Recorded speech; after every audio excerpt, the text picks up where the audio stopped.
ஷேக் வாங்க பார்க்கலாம்.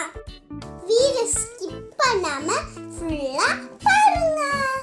வீடியோ எண்ட்ல அட போனஸ் இருக்கு. இதற்கு தேவையான பொருட்கள்: ஒரு ஃபுல் மாம்பழம் எடுத்துக்கோங்க. நான் 200 கிராம் மாம்பழம் எடுத்திருக்கேன்.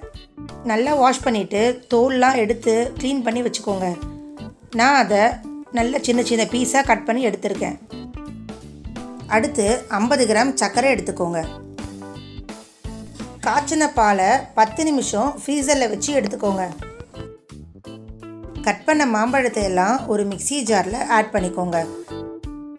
மாம்பழத்தை ஒரு 10 நிமிஷம் ஃப்ரீசரில் வச்சு எடுத்திங்கன்னா உங்களுக்கு மில்க் ஷேக் நல்லா திக்காக கிடைக்கும். அடுத்து நம்ம எடுத்து வச்சுருக்க 50 கிராம் சர்க்கரை இதில் ஆட் பண்ணிக்கோங்க. நல்லா காய்ச்சி ஆற வச்ச பாலை 10 நிமிஷம் ஃப்ரீசரில் வச்சு எடுத்துக்கோங்க. இது மாதிரி ஃப்ரீசரில் வச்ச பாலில் இருந்து 2 கப் பால் நான் இதில் ஆட் பண்ணியிருக்கேன். நீங்கள் ஃப்ரீசரில் பாலை வச்சாதான் உங்களுக்கு நல்லா திக்காக மில்க் ஷேக் கிடைக்கும். அடுத்து மிக்சியில் ஹை ஸ்பீடில் ஒரு 5 நிமிஷம் அடித்து எடுத்துக்கோங்க.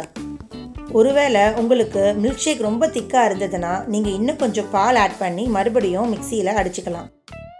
இப்போ பாருங்கள், உங்களுக்கு மில்க் ஷேக் நல்லா திக்காக ஜூஸியாக சூப்பராக கிடச்சிருக்கு.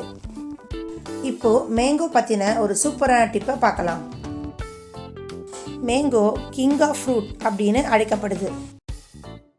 இதில் பீட்டா கேரோட்டின் அதிகமாக இருக்குது. இதில் யூனிக்கான ஆன்டி ஆக்சிடென்ட் இருக்குது.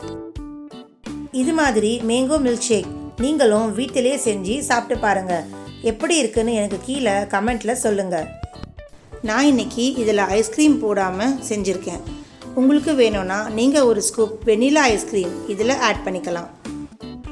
நான் சொன்ன டிப்பை நீங்கள் ஃபாலோ பண்ணிங்கன்னா உங்களுக்கும் மில்க் ஷேக் சூப்பராக கிடைக்கும்.